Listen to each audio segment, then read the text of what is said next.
Hello friends, welcome to our channel I Darbar. Discussion में बहुत बहुत स्वागत है। आज 29 जुलाई है। इंपॉर्टेंट आर्टिकल के साथ साथ जो हमारा रोज का फीचर है कोटेशंस, क्वेश्चंस और आंसर राइटिंग के लिए क्वेश्चंस हम लोग सब देखने वाले हैं, तो पेशेंस बनाए रखिएगा। आज कुछ इंपॉर्टेंट इश्यूज को हम डिस्कस करने वाले हैं। तो कोटेशन से शुरुआत करते हैं। आज का कोटेशन है, blind belief is in authority is the greatest enemy of truth. मतलब समझ में आ रहा होगा कि जब भी आपका अधिकार पर या अथॉरिटी पर बहुत ज़्यादा भरोसा होता है, ब्लाइंड बिलीफ आप करने लग जाते हैं, तो कहीं ना कहीं जो सच्चाई है वो छुपने लग जाती है। और ये पूरा का पूरा जो सिस्टम है ये ट्रुथ का यानी कि सच्चाई का एक बड़ा दुश्मन होता है। तो इसको आप कई जगह पर यूज़ कर सकते हैं। इंटीग्रिटी में ऐसे टॉपिक को, ऐसे कोटेशंस को यूज़ कर सकते हैं। ऐसे कोटेशंस को सोसाइटी के टर्म्स में यूज़ कर सकते हैं, ऐसे राइटिंग वगैरह में। तो आई होप आपको फ़ायदा मिल रहा है कोटेशंस का। प्लीज़ आंसर बताइएगा कमेंट बॉक्स में कि आप लोगों को कोटेशंस जो मैं यहाँ पर देती हूँ आप उसका नोट्स बनाते हैं कि नहीं, इसको आप नोट कर रहे हैं कि नहीं, और इसको याद कर रहे हैं या नहीं। क्योंकि आपको आई होप अब तक मतलब तो समझ में आ गया होगा कि ये जो फीचर है इसका कितना बड़ा फ़ायदा आपको अंत में मिलेगा अगर आपको ये चीज़ें याद हो जाएंगी ना। ऑब्वियसली सारे कोटेशंस को याद करना पॉसिबल नहीं है, लेकिन ऐसे बहुत सिंपल सिंपल से जो कोटेशंस हैं उनको हम टॉपिक वाइज या ऑथर वाइज याद कर सकते हैं। ये बहुत ज़रूरी होगा। आइए देखते हैं आज के डिस्कशन में क्या कुछ खास है। कोटेशन आपको मिल चुका है। बैकग्राउंडर हम डिस्कस करने वाले हैं, और बैकग्राउंडर किन किन चीज़ों के ऊपर होगा। तो आज का टॉपिक हमारा है after the rural recovery. GST council पर एक आर्टिकल है और राजभवन धर्मा पर दूसरा आर्टिकल है। यानी कि हम गवर्नर का क्या रोल होता है राज्य में, उनका क्या क्रेडिबिलिटी है और किस तरीके से सवाल उठ रहे हैं राजस्थान की जो पॉलिटिक्स अभी बदल रही है उस पर। तो वो सारी चीज़ें देखते हुए आर्टिकल को डिस्कस करेंगे। आपको क्वेश्चन दिया गया है आंसर राइटिंग के लिए, और मैंने टेलीग्राम वगैरह पे देखा आप लोगों को डिस्कस करते हुए, तो इट्स वेरी गुड जो शुरू कर रहे हैं। एटलीस्ट आप वर्ड्स की टेंशन बिल्कुल मत लीजिए। जनरली 150-200 शब्दों में आंसर लिखना होता है, लेकिन अगर आप शुरू कर रहे हैं, न्यू कमर है, आंसर राइटिंग नहीं कर पा रहे हैं, तो आप जितना लिख सकते हैं आप उतना ही लिखें। आप देखिएगा धीरे धीरे जो अंदर का डर है वो ख़त्म होने लग जाएगा, and you will be able to write the good answers. और हिंदी मीडियम के जो लोग हैं वो प्लीज़ अपने लिए काम कीजिए। आप अपने आंसर्स को वहाँ पर ग्रुप पे डालिए, आप देखिए अपने आप ही लोग उसको रिव्यू करेंगे। तो जो IAS दरबार आंसर रिव्यू ग्रुप है टेलीग्राम पर, उसको ज्वाइन कर लीजिए जिनको नहीं मालूम है अभी तक। और वहाँ पे आप अपने आंसर्स को अपलोड कर सकते हैं PDF के फॉर्म में, चाहे आप हिंदी मीडियम के हैं या फिर आप इंग्लिश मीडियम के हैं। तो प्लीज़ आप इन जो आपको इंस्ट्रक्शंस दिए जाते हैं उनको फॉलो कीजिए, आपका बहुत फ़ायदा होगा। अब आइए आज के डिस्कशन में ये सारे फैक्ट्स हम लोग देखने वाले हैं। बहुत इंपॉर्टेंट आर्टिकल है और उससे जुड़े हुए सारे बेसिक फैक्ट पॉलिटी से एसोसिएटेड हैं, और क्वेश्चन आने के पूरे पूरे चांसेस हैं दोस्तों। पॉलिटी में जो क्वेश्चंस हैं वो ऐसे टॉपिक से बहुत फ्रीक्वेंट होते हैं और बहुत इंपॉर्टेंट माने जाते हैं। तो इसको हम आज देखने वाले हैं आर्टिकल में डिस्कशन के दौरान।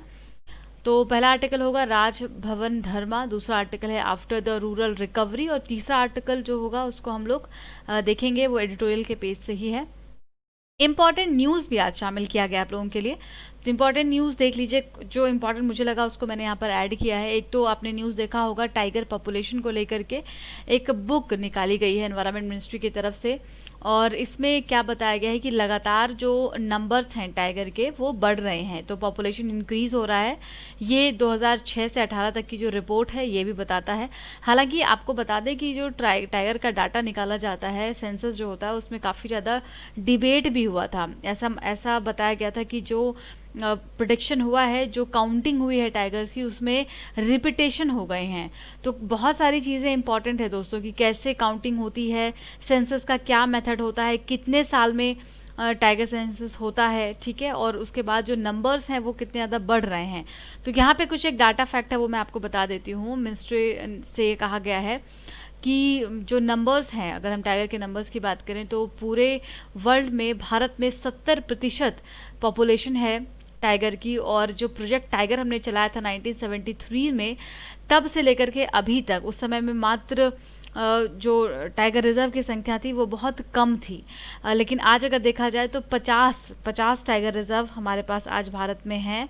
और ये 9 टाइगर रिजर्व जो 1973 से हम इतने इंक्रीज कर चुके हैं टाइगर रिजर्व्स के नंबर्स के मामले में, और साथ में टाइगर्स के मामले में भी। क्यों? क्योंकि जब रिजर्व्स बढ़ेंगे इसका मतलब है प्रोटेक्शन बढ़ रहा है, और प्रोटेक्शन बढ़ रहा है इसका मतलब है कि टाइगर की संख्या में ऑटोमेटिक वृद्धि हो जाएगी। तो ये कुछ इंपॉर्टेंट इन्फॉर्मेशन यहाँ पर मिनिस्ट्री की तरफ से रिलीज़ किया गया है, तो इन फैक्ट्स को आपको याद रखना है। और उसके बाद इसका जो कॉन्ट्राडिक्टरी पॉइंट्स है जो हमने उस समय कई सारे आर्टिकल में डिस्कस किया था, वो सब भी आपको मालूम होना चाहिए। The largest contiguous tiger population in the world of about 724 tiger was found in western Ghat, Nagarhole, Bandipur, Wayanad, Mudumalai और सत्यमंगलम टाइगर रिजर्व। तो ये जो ब्लॉक है ना, यहाँ पर सबसे ज़्यादा टाइगर की संख्या पाई जाती है। ये याद रखिएगा, बहुत इंपॉर्टेंट इन्फॉर्मेशन है। 724 टाइगर्स इस पूरे रीजन में वेस्टर्न घाट में मिलते हैं, तो वह बेहद इंपॉर्टेंट जानकारी है।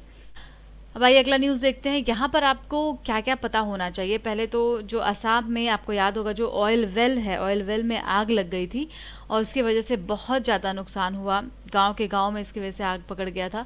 लेकिन यहाँ पे अब जब रिपोर्ट सामने आ रही है, इसके प्रॉपर एक कमेटी बनाई गई थी एनजीटी के द्वारा, तो क्या रिपोर्ट सामने आ रहा है। रिपोर्ट में ये कहा गया है कि जो कंपनी वहाँ पर एक्सप्लोरेशन का काम कर रही है, ऑयल इंडिया लिमिटेड, उनके तरफ से प्रॉब्लम है। उनकी तरफ से क्या प्रॉब्लम है, तो उनके द्वारा जो प्रॉपर प्रोटेक्शन मेजर्स होते हैं उनको नहीं लिया गया और कई सारी चीज़ों का वायलेशन किया गया।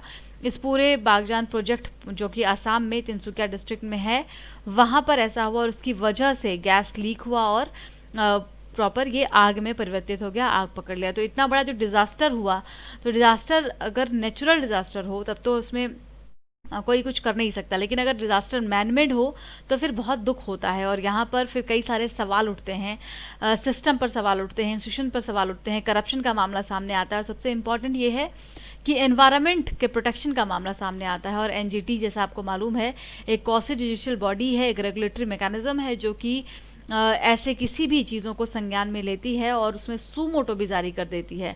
तो काफ़ी इंपॉर्टेंट है। यहाँ पर आपको और क्या क्या बातें याद रखनी है कि यहीं से लगा हुआ जो नेशनल पार्क है, डिब्रू सेखोवा नेशनल पार्क, ये यहीं पर है, तो इसको लेकर के भी काफ़ी थ्रेट इमर्ज हो गया था।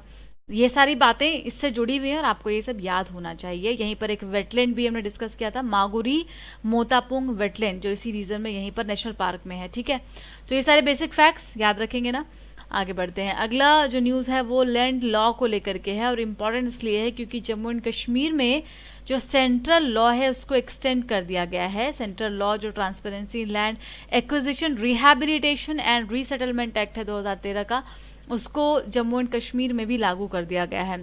तो पहले क्या था, बहुत सारी चीज़ें एक्सेप्शंस हुआ करती थी जम्मू एंड कश्मीर में। जब आप पढ़ते थे कॉन्स्टिट्यूशन में, तो वहाँ पर आर्टिकल 370 की वजह से बहुत सारी चीज़ें लागू नहीं होती थी। जो सेंट्रल गवर्नमेंट के कानून होते थे वो वहाँ पर लागू नहीं होते थे। लेकिन अब जब से यहाँ पे रीऑर्गेनाइजेशन एक्ट लाया गया है और वहाँ के सिस्टम को बदला गया और जम्मू कश्मीर अब एक यूनियन टेरिटरी बन गया है विद लेजिस्लेटिव असेंबली, याद रखिएगा, और दूसरी यूनियन टेरिटरी लद्दाख बन गया है। तो उसके बाद वहाँ पे कई सारे कानून बदले जा रहे हैं और उसमें से एक कानून ये लैंड लॉ को लेकर के भी है, तो इसको ध्यान में रखेंगे।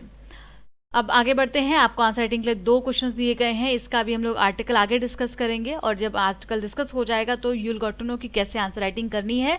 जितना समझ में आता है, जो समझ में आता है, please write the answers. Hindi medium के लोगों के लिए भी क्वेश्चन दे दिया गया है यहाँ पर। ऑब्जेक्टिव क्वेश्चंस देख लेते हैं। आज 3 ऑब्जेक्टिव क्वेश्चंस हैं। पहला तो जीएसटी काउंसिल पर है, आपको अभी काउंसिल के बारे में बताऊंगी, उसके बाद आपको इसका आंसर करना है। कमेंट में ज़रूर किया कीजिए। कुछ ऐसे स्टूडेंट हैं जिनका कमेंट देख के बहुत अच्छा फील होता है, वो लोग बहुत अच्छे से डीप अपना आंसर देते हैं, कमेंट में प्रॉपर एक्सप्लेनेशन के साथ देते हैं। तो एक बात मैं आपको बता दूं कि आप लोग जब कमेंट में प्रॉपर लिख करके आंसर दे रहे होते हैं ना, तो उससे आपका ज़्यादा फ़ायदा होता है। क्योंकि अगर आपको चीज़ें याद हैं तो ऑब्वियसली आप वहाँ पे जा रहे हैं, कमेंट में लिख रहे हैं, एक्सप्लेन कर रहे हैं उसको और फिर उसका आंसर कर रहे हैं, तो उससे आपका रिवीजन होता है। ठीक है, अब उस एक्सप्लेनेशन को कोई और पढ़ता है या नहीं पढ़ता है, उससे आपका ना तो फ़ायदा है और ना ही नुकसान है। लेकिन हाँ, अगर आप उन चीज़ों को लिखते हैं तो आपका फ़ायदा ज़रूर होता है। दूसरा सवाल यहाँ पे पूछा गया आपसे आर्टिकल 163 और 174 पर, जिसको अभी हम लोग डिस्कस करने वाले हैं। और तीसरा सवाल गवर्नर के ऊपर है कि गवर्नर बनने की जो एलिजिबिलिटी होती है वो क्या क्या होती है। तो 4 यहाँ पर आपको स्टेटमेंट दिए गए हैं एलिजिबिलिटी के तौर पर। इसमें आपको देखते हैं कितना याद है, और जो भी याद है उसको आपको बताना है कमेंट बॉक्स में कि एलिजिबिलिटी में ये कौन कौन सी चीज़ें मौजूद हैं।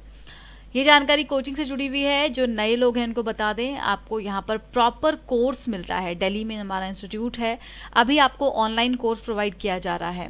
ऑनलाइन कोर्सेज कई तरीके के हैं, आप उसमें से कोई भी कोर्स अवेल कर सकते हैं। अगर आप फुल कोर्स चाहते हैं तो फुल कोर्स में आपको क्लासरूम स्ट्रक्चर यानी कि प्रॉपर गाइडेंस प्रोग्राम के साथ ऑनलाइन क्लासेस आपको प्रोवाइड कराई जाएंगी। ट्रेनिंग दिया जाएगा, आंसर राइटिंग के लिए ट्रेनिंग दिया जाएगा, और हर एक चीज़, कैसे नोट्स मेकिंग करना है, कैसे वर्बल टेस्ट होना है, कैसे इंस्टेंट टेस्ट दिया जाता है, ये सारी बातें इसमें इंक्लूडेड रहती हैं। आइए स्टार्ट करते हैं आर्टिकल। सबसे पहले हम डिस्कस करने वाले हैं राजभवन धर्मा, जीएस पेपर 2 में आ जाएगा, सेपरेशन ऑफ पावर। और बैकग्राउंडर में कुछ एक फैक्ट्स देख लेते हैं। सबसे पहले हम बात करेंगे आर्टिकल 163 और 174 की। क्या कहता है ये 163 में? देखिए क्या कहा गया है आर्टिकल में, there shall be a CM led council of minister.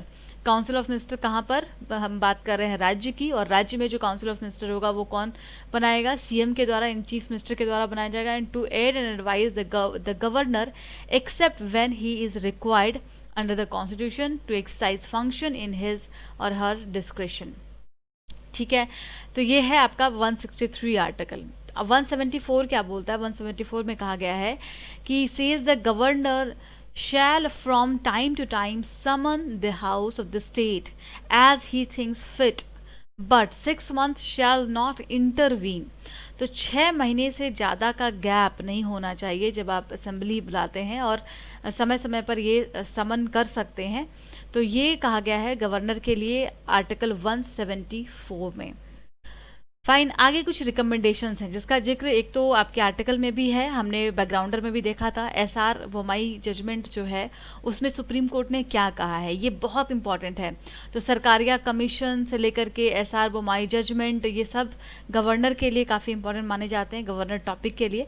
तो यहाँ पर सुप्रीम कोर्ट के क्या क्या रूलिंग्स दिए गए थे, इस जजमेंट में क्या कहा गया था, that while the subjective satisfaction of the president regarding such breakdown was beyond judicial scrutiny.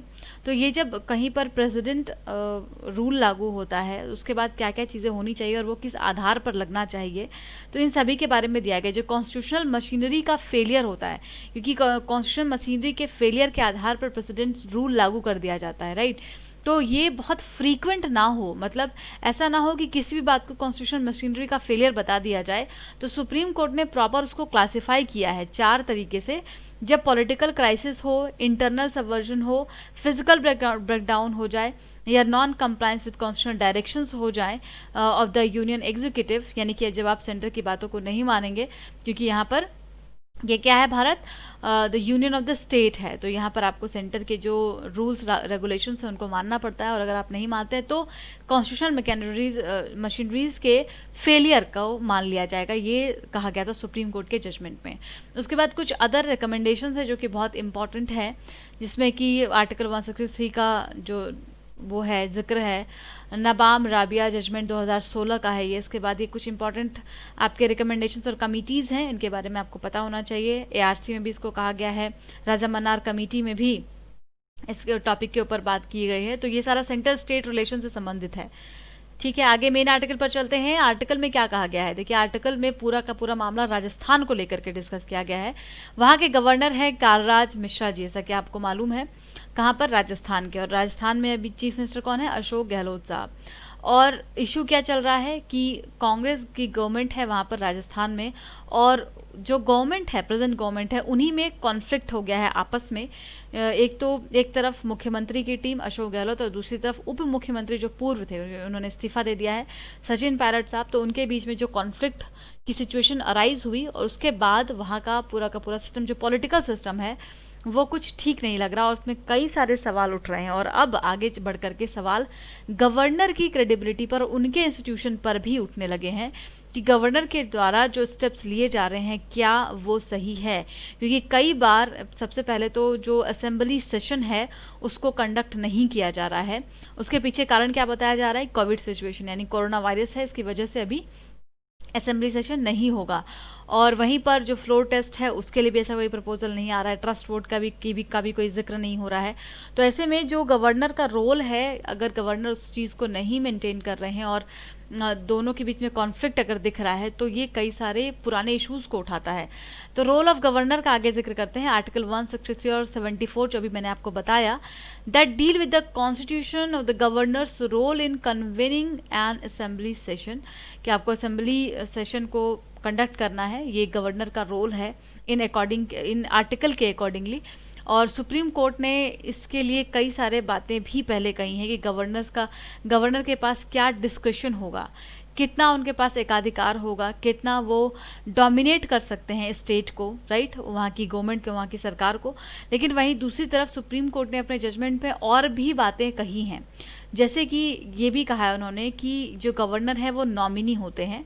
Nominee किसके द्वारा? प्रेसिडेंट के द्वारा नॉमिनेट किए जाते हैं स्टेट में। तो गवर्नर का रोल जो है वो नॉमिनी की तरह होता है, और इसको देखते हुए इस आधार पर जो नॉमिनी है वो ओवरराइड नहीं कर सकता जो रिप्रेजेंटेटिव ऑफ पीपल है उनके अधिकारों को। यानी कि अगर वहाँ पे जो सरकार बनाई गई है, जो मुख्यमंत्री हैं वो चुनकर के आए हैं, ऑब्वियसली उनके जो एमएलएज हैं वो चुनकर के आए हैं जनता के द्वारा, तो उनके अधिकारों को, उनके पावर्स को ओवरराइड एक नॉमिनी के आधार पर नहीं किया जा सकता। ये भी सुप्रीम कोर्ट ने यहाँ पर कहा था।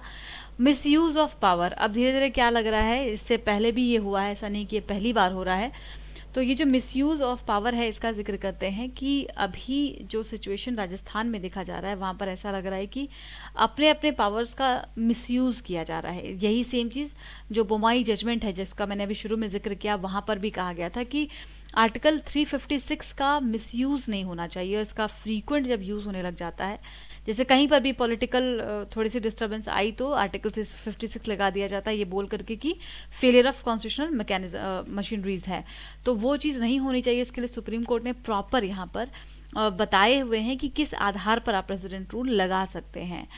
तो आगे अब देखते हैं इन चीज़ों पर क्या चीज़ होती है। और कंक्लूजन में कहा जा रहा है governor rule has been question, और अब फाइनली जब से इनका ये भी कहना है कि जब से ये प्रेजेंट मोदी गवर्नमेंट आई है तो ऐसा हुआ है कि 6 टाइम्स गवर्नर्स के रोल पर क्वेश्चन उठाए गए हैं।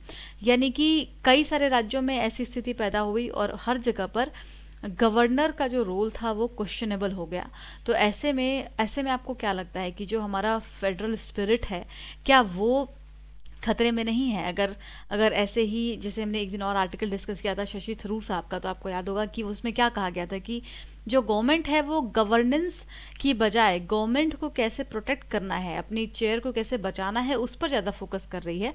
तो गवर्नमेंट में बने रहना है आज ये ज़्यादा बड़ा मुद्दा हो गया है rather than creating a good governance. तो ऐसी जब चीज़ें होंगी तो जो हमारा इनसिक्योरिटी होता है गवर्नमेंट में उसको और ज़्यादा इंक्रीज़ करेंगी, साथ ही जो फेडरल स्पिरिट है उसको भी आघात पहुंचता है इससे, और इससे जो सेंट्रल स्टेट का रिलेशन है वो बहुत ज़्यादा अफेक्ट होता है। आगे बढ़ते हैं, अगला आर्टिकल है after the rural recovery, GS paper 3 में आ जाएगा। वैसे ये बहुत जगह पर एसोसिएट हो जाएगा, जीएस पेपर 3 में भी आ सकता है। इसके अलावा आपका पेपर 1 में सोसाइटी में आ जाएगा, पॉपुलेशन एंड इश्यूज़ में आ जाएगा, सोशल जस्टिस में आ जाएगा। ठीक है, तो आइए इसमें देखते हैं क्या कुछ कहा गया है। तो बात हो रही है लॉकडाउन की। ठीक है, अब धीरे धीरे लॉकडाउन अनलॉक की तरफ बढ़ रहा है, मई के बाद से चीज़ों को ओपन किया जा रहा है। Most companies have been reported a robust rebound in rural sale. हमने एक आर्टिकल डिस्कस भी किया था इसको लेकर के कि बहुत सारी ऐसी कंपनियां जो कि जैसे ट्रैक्टर वगैरह बनाती है, तो ये सारी कंपनियों ने क्या कहा कि अर्बन एरिया से ज़्यादा जो उनका सामान, उनका प्रोडक्ट है वो रूरल एरिया में ज़्यादा बिक रहा है, right. So rural sale of cement and soap are also doing better। तो ये ट्रैक्टर हो गया की कंपनी हो गई, सीमेंट्स की कंपनी हो गई, तो ये सारे, या आपका 2 व्हीलर हो गया, तो इन सारे जो प्रोडक्शन है और उनका जो वहाँ पर कंजम्पशन है वो ज़्यादा हुआ है रूरल एरिया में, ये बताया गया। तो ये तो अच्छी बात है। And this has occurred even the activity indicator like rail freight, GST, E way bill generation, power demand. तो क्या होगा जब आपके यहाँ पर इकोनॉमी चलेगी और काम होगा तो इसके बाद ये सारी चीज़ें भी जनरेट होंगी, आपको पावर की डिमांड पड़ेगी, बिल जनरेशन होगा, लोग मूव करेंगे एक जगह से दूसरी जगह पर। तो जब ट्रैक्टर वगैरह मूव हुआ या बाइक्स वगैरह मूव हुए तो इससे बाकी इकोनॉमी के और भी जो स्टेप्स हैं वो भी आगे इंक्रीज हुए। तो इन शॉर्ट ये कहा जा सकता है कि रूरल एरिया में जो स्थिति है वो अर्बन एरिया से ज़्यादा बेहतर थी। Now, what explains the rural recovery? Understanding this is the important to understand its sustainability। तो ये जो रूरल रिकवरी हुई वहाँ पर, उसको कैसे हम एक्सप्लेन कर सकते हैं? तो सबसे पहले तो एक रिवर्स माइग्रेशन हुआ। कैसे रिवर्स माइग्रेशन हुआ? लॉकडाउन की वजह से सारे लोग अपने अपने घर में वापस आने लग गए, गांव में वापस आने लग गए। तो इस तरीके से जो लार्जर सिटीज़ थे वहाँ से जो अर्बन पॉपुलेशन है वो निकल निकल करके गाँव की तरफ, रूरल एरिया की तरफ मूव करने लगा। Other commonly side the reason are a strong rabi harvest. और वहीं दूसरी तरफ क्या देखा गया कि खरीफ के पहले जो रबी फसल का जो हार्वेस्टिंग हो रहा था, उसकी कटाई हो रही थी, वो भी काफ़ी अच्छा हुआ। ये आपको पता चला होगा कि उस समय हमारा जो फसल है, रबी फसल, बहुत अच्छा हुआ और काफ़ी बूम पर था। तो इस वजह से एग्रीकल्चर सेक्टर में एक पॉजिटिविटी आई और इससे ऑब्वियसली गवर्नमेंट स्पेंडिंग भी किया गया रूरल एरिया में और लोगों को काफ़ी मोटिवेशन मिला, पॉजिटिव हुए लोग, और इससे ये जो डिमांड है रूरल एरिया में वो बढ़ गया। अब agriculture is in our estimate now only 20% of the rural GDP, even though it employs 58% of rural workforce. तो ये डाटा आपको आई होप याद होगा या मालूम होगा कि एग्रीकल्चर सेक्टर जो है वो हमारे यहाँ पर रूरल जीडीपी का सिर्फ 29% है, ठीक है। लेकिन ये एम्प्लॉयमेंट कितने लोगों को देता है? 58% लोगों को। जो रूरल वर्कफोर्स है, मतलब आधे से अधिक जो रूरल वर्कफोर्स है वो एग्रीकल्चर एक्टिविटी में संलिप्त हैं, ठीक है। और ये कितना प्रोडक्शन कर रहा है? तो उसका उसका आधा कर रहा है, 29% तक कर पा रहा है।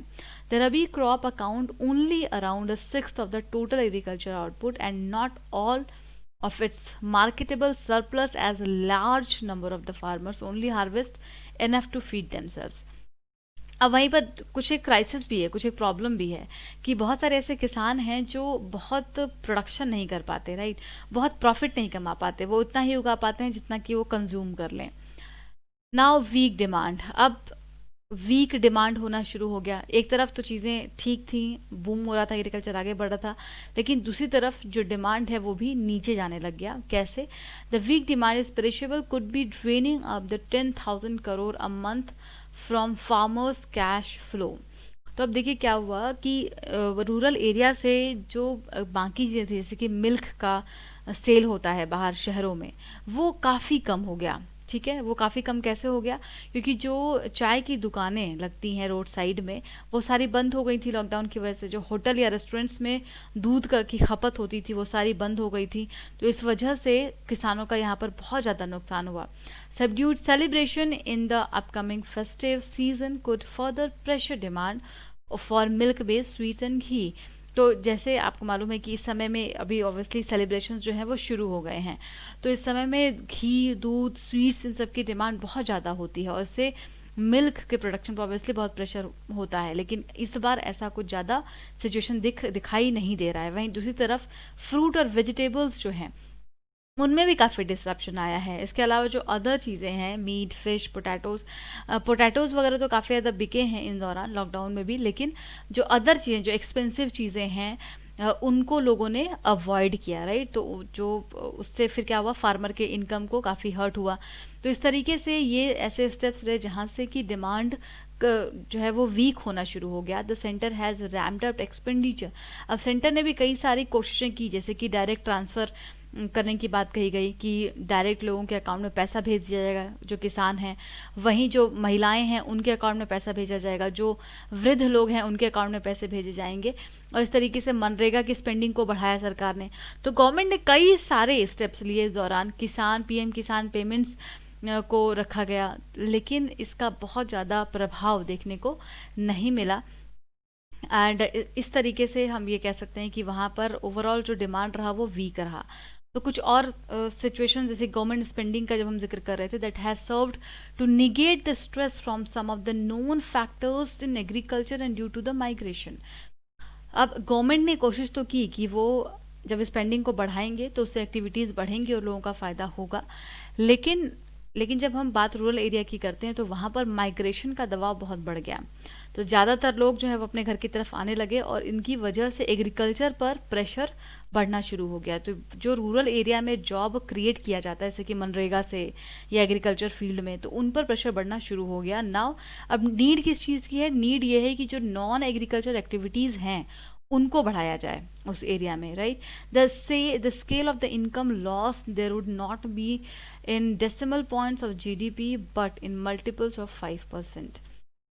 तो मनरेगा जॉब में रैपिड ग्रोथ तो किया गया, लेकिन आप सोच के देखिए, अगर एक व्यक्ति को 200 रुपये मिलते हैं पर डे और वो 30 दिन तक लगातार भी काम करता है, तो उनको पूरे मंथ में कितना मिलेगा? 6,000 रुपया मिलेगा।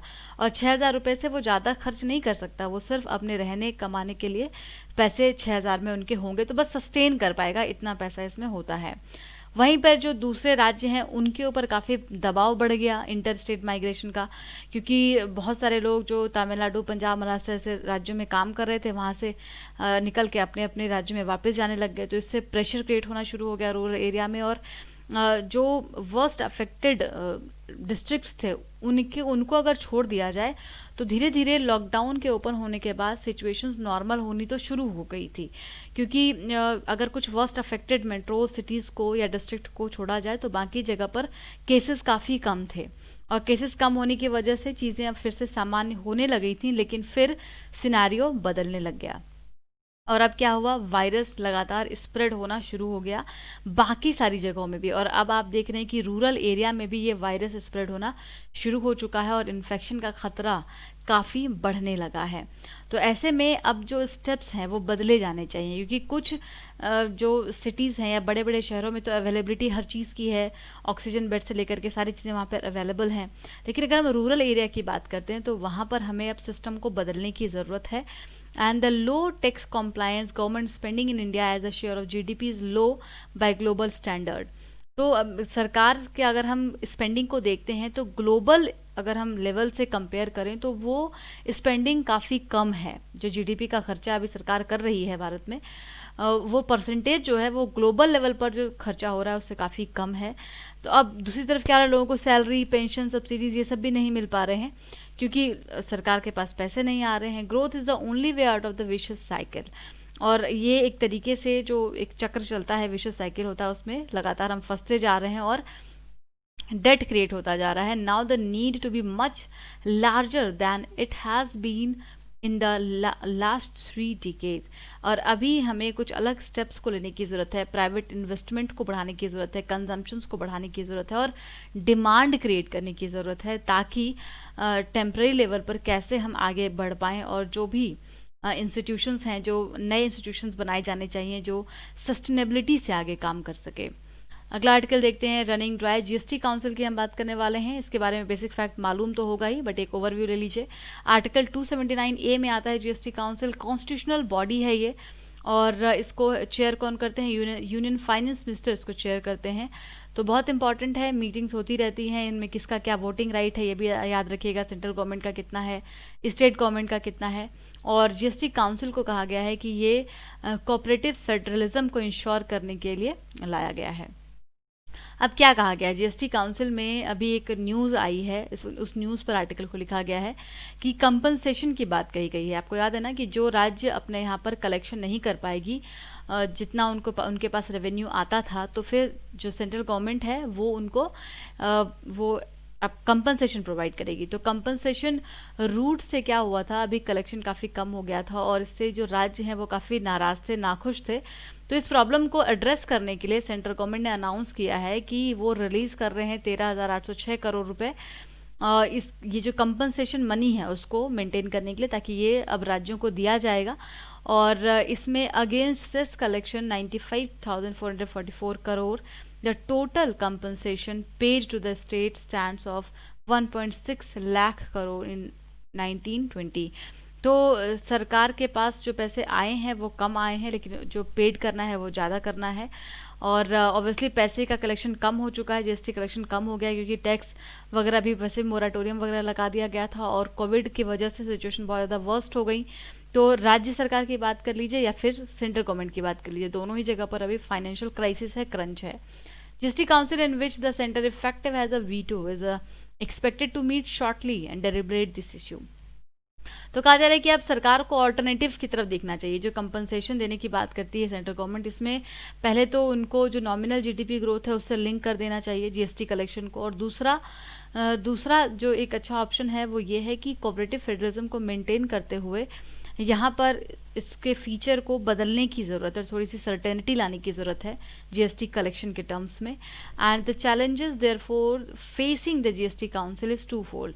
अब जीएसटी काउंसिल के पास जो चैलेंजेस है देखिए वो क्या है। पहला तो ये है कि कैसे कंपनसेट किया जाए, how to compensate state for the greater than expected shortfall. तो अब ज़रूरत ज़्यादा है सरकार की, कंपनसेशन अमाउंट ज़्यादा है लेकिन कलेक्शन कम हुआ है, तो कैसे उसको मैनेज किया जाएगा। और दूसरा ये है वेदर नॉट और कंपनसेशन से should be extended beyond the 5 year. तो इसको अभी जीएसटी काउंसिल के पास एक ये है चैलेंज की जो 5 साल में के लिए कहा गया है कि हमको 5 साल तक कंपनसेशन दिया जाएगा, अब इसको और आगे बढ़ाया जाना चाहिए क्योंकि अर्थव्यवस्था अभी तक अपने उस पटरी पर नहीं आ पाई है और स्टेट के पास जो जीएसटी से रेवेन्यू आना चाहिए था वो अभी भी नहीं आ पा रहा है। तो सरकार को यहाँ पर जो 5 साल का इन्होंने टर्न रखा था उसको बढ़ाने की ज़रूरत है। कंक्लूजन में कहा जा रहा है कि क्या क्या ऑप्शंस है जो कि डिबेटेबल हैं। पहला, अगर आप मार्केटिंग बोरोइंग बोलते हैं कि चलो मार्केट से बोरो कर लेते हैं और फिर वहाँ से पैसे ला करके ये जो प्रॉब्लम है इससे स्टेट को बाहर निकाल लिया जाएगा, तो वो भी अपने आप में एक डिबेटेबल इशू है, इसको एग्जामिन करने की ज़रूरत है। ऑब्वियसली हाइकिंग टैक्स रेट, ये जो इतना इतना जो वर्स्ट समय चल रहा है, इकोनॉमिक क्राइसिस ऑलरेडी है और ऐसे में क्या टैक्स को बढ़ाया जा सकता है, हाइक किया जा सकता है क्या, क्योंकि कंपनसेशन सेस को बढ़ाना भी आपके पास ऑप्शन नहीं है। इस समय में आपके पास बिल्कुल भी ये चांस नहीं कि आप टैक्स या सेस को बढ़ा सकें क्योंकि इससे ऑलरेडी डिमांड कम है और कम हो जाएगी, लोगों के पास पैसे की दिक्कत ऑलरेडी है। तो ये अभी एक तो बोरोइंग स्पेस कम है क्योंकि फिस्कल डेफिसिट का जो एक रहता है सेंट्रल गवर्नमेंट के ऊपर प्रेशर वो अभी भी बना हुआ है, वहीं रेवेन्यू कम आया है। तो नाउ अब सेंट्रल गवर्नमेंट को ऐसे डिसीजंस लेने होंगे जहाँ पर या जो काउंसिल है जीएसटी काउंसिल, उनको इंश्योर करना होगा कि कैसे वो स्टेट के फाइनेंस की अनसर्टेनिटी को रिड्यूस करें क्योंकि ये उनकी जिम्मेदारी है, उनकी ड्यूटी है और इस कोविड पेंडेमिक से फाइट करने के लिए उनको यानी जीएसटी काउंसिल को जो स्टेट का फंड है, फाइनेंस है, उसको ठीक करना ही पड़ेगा और कोई ऑप्शन नहीं है। तो प्रीवियस डे के क्वेश्चन का आंसर देख लेते हैं। रोल ऑफ स्पीकर पर पहला सवाल था और यहाँ पर दोनों स्टेटमेंट आपसे सही पूछे गए थे, फाइनल और बाइंडिंग होते हैं और दूसरा स्टेटमेंट भी बिल्कुल सही था। यहाँ पर cost push inflation is caused due to, कैसे होता है cost push inflation. Cost push inflation का मतलब जब दाम के बढ़ने से जो इन्फ्लेशन आता है, ठीक है, एक तो होता है कि डिमांड बढ़ने से होता है, एक होता है कॉस्ट के बढ़ने से। सो डिफेक्टिव सप्लाई चेन, अगर सप्लाई चेन रुक, जैसे भी कोविड-19 के समय में भी हुआ, लॉकडाउन हुआ, सप्लाई चेन रुक गई तो सामान के दाम बढ़ गए थे, तो वो कॉस्ट पुश इन्फ्लेशन ही था। इनडायरेक्ट टैक्स बढ़ा दिया जाए तो भी दाम बढ़ जाएगा और डिप्रिसिएशन ऑफ करेंसी हो जाए तब भी दाम बढ़ जाएगा। तो यहाँ पर इसका आंसर सी होगा, तीनों ऑप्शन सही हैं। इसके बाद डिसइन्फ्लेशन और डिफ्लेशन है, रिफ्लेशन के बारे में आपसे पूछा गया था, तो ये बिल्कुल सही है तीनों के तीनों डेफिनेशन। डिसइन्फ्लेशन जो है वो रिडक्शन ऑफ इन्फ्लेशन रेट होता है और डिफ्लेशन की बात करते हैं तो उसमें जब परसिस्टेंट डिक्रीज होने लग जाता है, प्राइस लेवल नीचे जाने लग जाता है, एकदम घटने लग जाता है, तो उसको डिफ्लेशन कहा जाएगा। और रिफ्लेशन में जब चीज़ें रिकवर होनी शुरू हो जाती है इकोनॉमी में, वो रिफ्लेशन हो जाएगा। तो सी हो जाएगा इसका भी आंसर, तीनों यहाँ पर सही स्टेटमेंट है। फाइनेंशियल स्टेबिलिटी रिपोर्ट किसकी द्वारा निकाला जाता है, ऑब्वियसली आरबीआई के द्वारा। इसके बारे में हमने कल जिक्र भी किया था। तो आप लोगों को कैसा लगा डिस्कशन ज़रूर बताया कीजिए और आप लोग ग्रुप को ज्वाइन कर लें, वहाँ पर आपको पीडीएफ मिल जाएगा और क्वेश्चन का आंसर ज़रूर कीजिए, अपने प्रेशियस कमेंट्स मुझ तक पहुँचाते रहिए। आज के लिए इतना ही, थैंक यू सो मच।